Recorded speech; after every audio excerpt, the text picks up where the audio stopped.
Hey guys, welcome back to Weza. Huku Weza tuna Weza.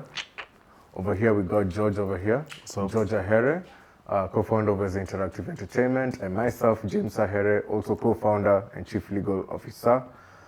Today we shall be talking about our products, our brands, and just our journey and where we would like to go. So let's go.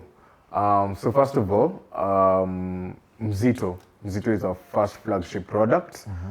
George, where did we get that name from? Mzito. Mzito has a bit of history. Usually, I think the first time we used it at least was when we were in high school.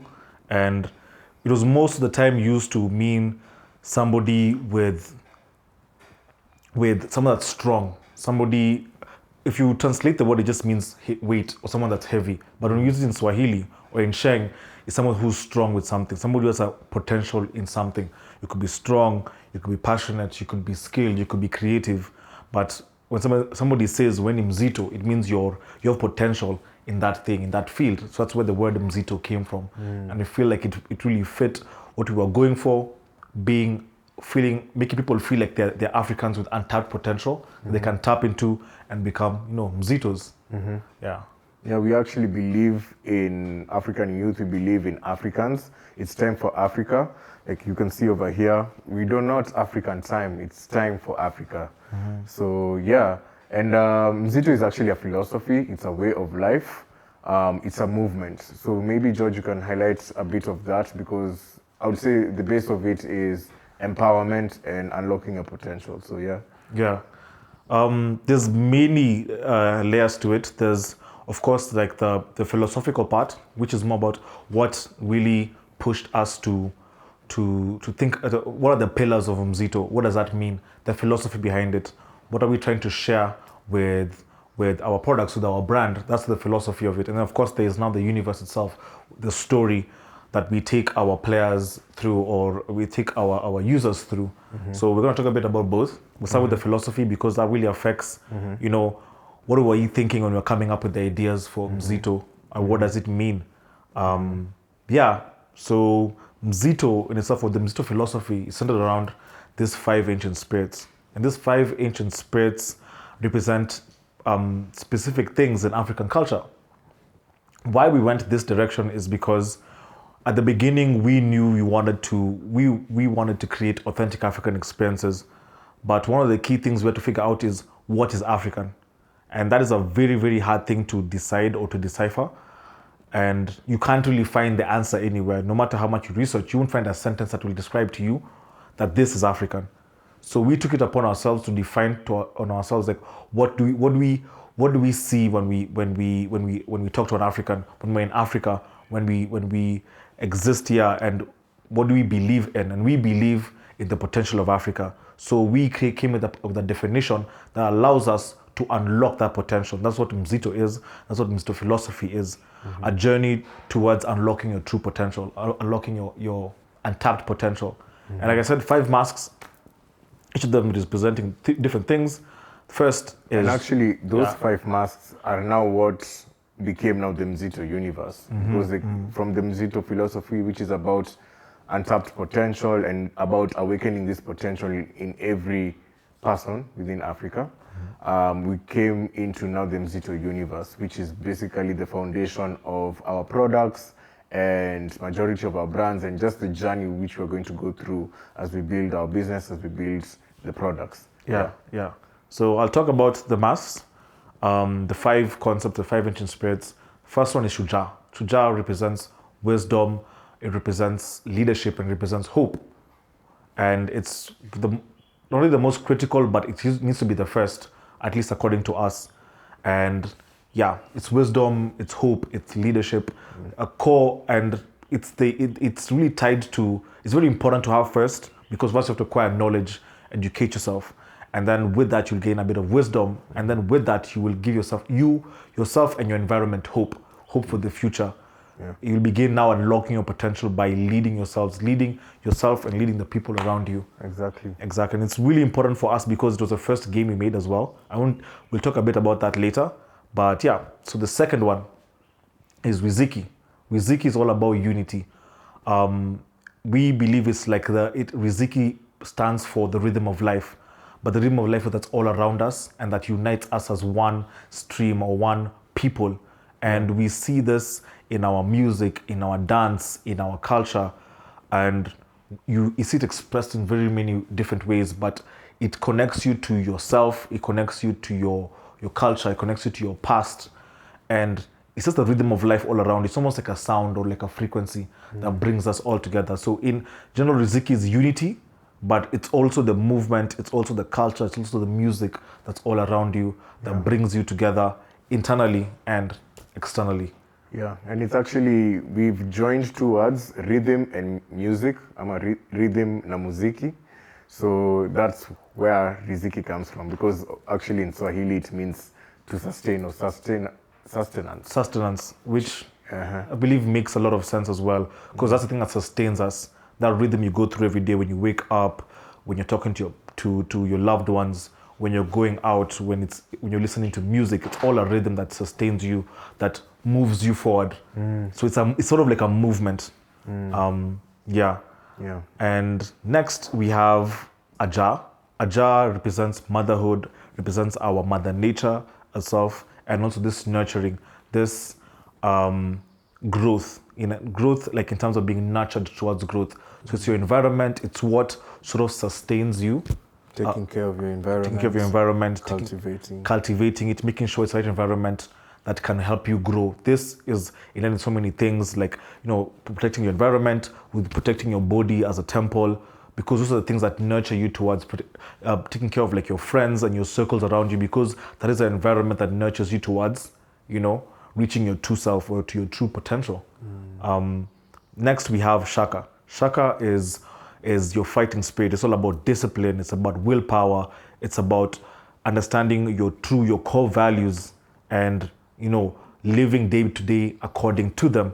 So it's really, really important, because this is where you become closer to your true self, when you understood yourself clearly and you start following your values or your goals or your system. So basically like mastery of self. Yeah, like a warrior.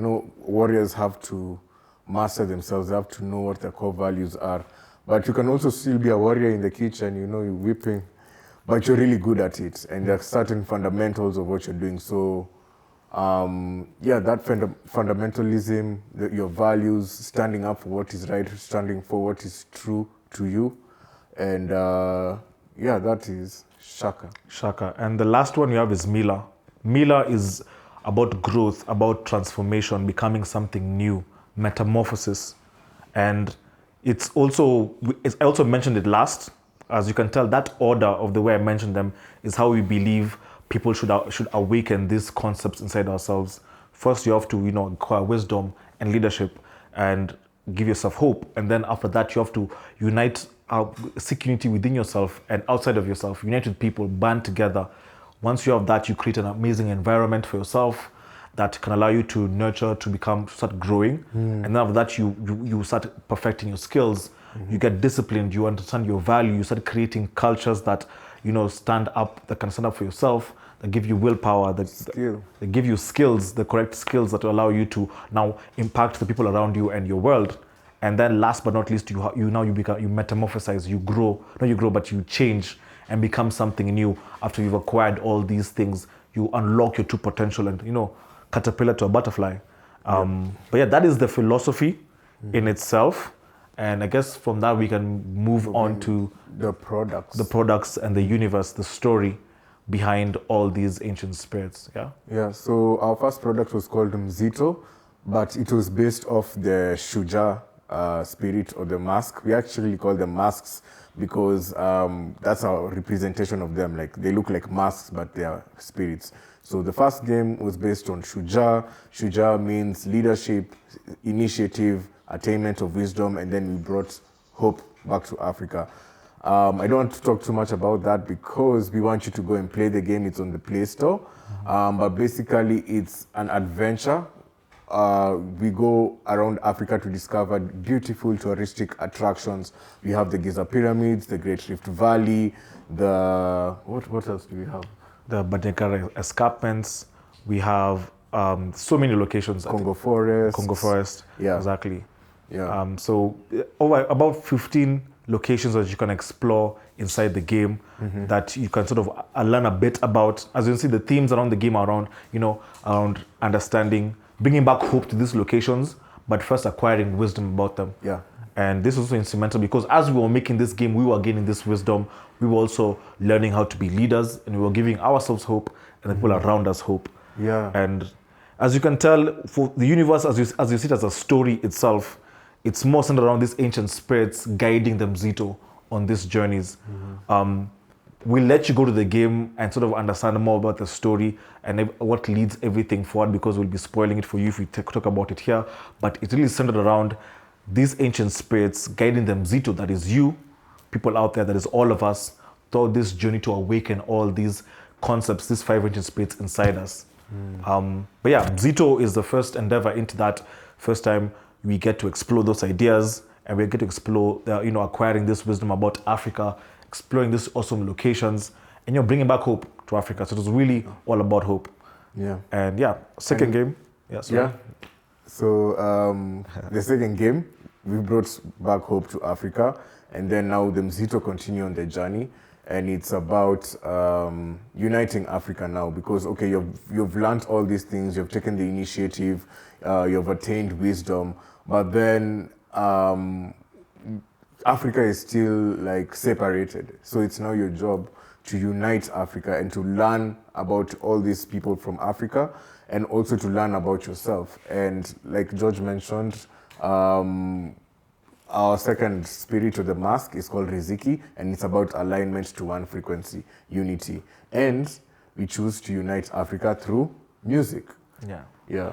It's music, it's a music culture, it's in our dance culture. We chose music because despite us having so many diverse languages or diverse kinds of music, we still love and appreciate each other's music without even understanding the words. It's almost like we just hear it and we know it's good. We feel it in our bones. And we feel that would be the best way to really explore that idea of African unity through the cultures that we push in our music and in our dance culture. So it's a game we're actually already working on. We have a Polish prototype already, and the whole premise around the game is we want to take people through an experience of African music, and we want to sort of show, help them understand, experience African music, but understand where that music culture comes from, and showcase that to you. Yeah. If you played a rhythm game, then this is basically an African rhythm game. It'll give you an idea of how it plays, like you play piano tiles or beatstar. It's pretty similar to that, but we have a layer of interactivity in it where we can showcase a bit about the culture of where this music comes from. Yeah. So we are at an MVP stage, right? Not an MVP stage, but we're at an early prototype stage now. We're polishing up our prototype for the game, and we'll be talking about a lot more throughout the year. So, keep your eyes on the space. Yeah. We'll be sharing a lot of details about the game. It's a very interesting experience because, like I said, all these games put us as a company in those spaces. The first one was all about leadership. This one was all about unity. So we are partnering up with so many different people in the music industry, people in the dancing space, choreographers, artists, labels, game designers, producers, distributors. We want the Riziki brand not only to be about understanding music, but then the bringing together of the gaming industry and the music industry together, and seeing which kind of experiences we can create, which kind of partnerships celebrate our pop culture, Yeah. and also contribute to the creative economy. Exactly. And create a platform where we can celebrate these things for maybe one of the first times ever.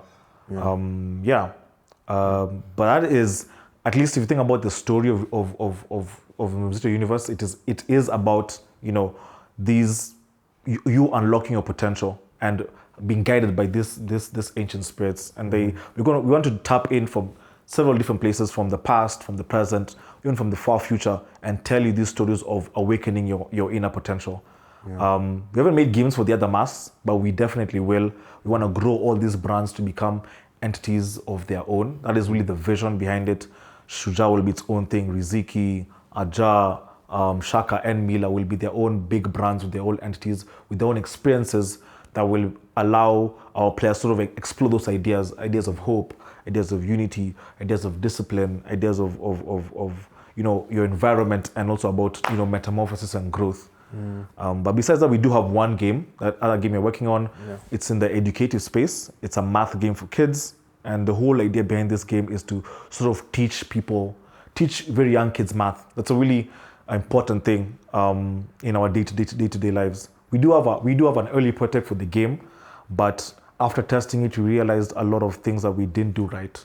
Maybe James can talk about a bit about that more. Like you see, like when you're in class and your teacher asks you 1 + 1 and 2, and you get rewarded for that. Like that's basically what we had done.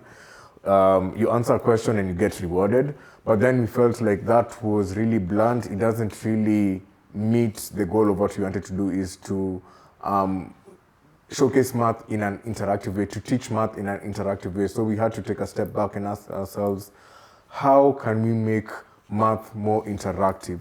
Like, what does teaching really look like? So we are we're showcasing stories. So like, and the value of math through like examples, like, a child goes to the shop and they've been sent to buy like 3 eggs, and all these eggs cost, for example, 10 bob, and they were given 50 bob. So how will they calculate that situation? Like 50 bob minus the 3 eggs, which is 10 times 3, and that's 30. So 50 minus 30, and we have to show that interactivity through our visuals, through our art, through music, through songs. So like now that's what makes the learning process fun, and it's not like a child can sit in class and they feel like, oh, this mathematics is so hard. I know I had a problem with maths for a very long time. So we're making it fun. We're showing how math is valuable to the child, and that's one of the greatest lessons we learned about product development. Yeah. But yeah, so that's Mr. Math. That's all our games currently, at least in development. We have a few others that were still in R&D. We can't really talk about those yet because they're not really solid concepts. They're more of like ideas that we are prototyping at the moment. But in terms of just the future vision for us, at least for 2023, we will be focusing a lot on Riziki. And of course, we want to have a minimal viable product by the end of the year. And MVP is more of like a really, really close to launch, but not fully done. But yeah, we'll be partnering up with a lot of people. So if you're a musician, if you're a choreographer, if you're an artist, a songwriter, we really want to partner up with people in the music space to see which kind of awesome experiences we can make inside the game with the music. But yeah, we'll have links down under this video, so you can go check out if you want to learn a bit more about Riziki, our new game, all about African music. But yeah, 2023 for us, it's all about really exploring Riziki.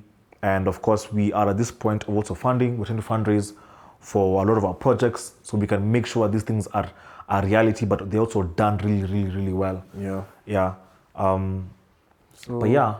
Yeah, and what I can say is, okay, that's the conversation about products, but we have a lot of value that we want to provide.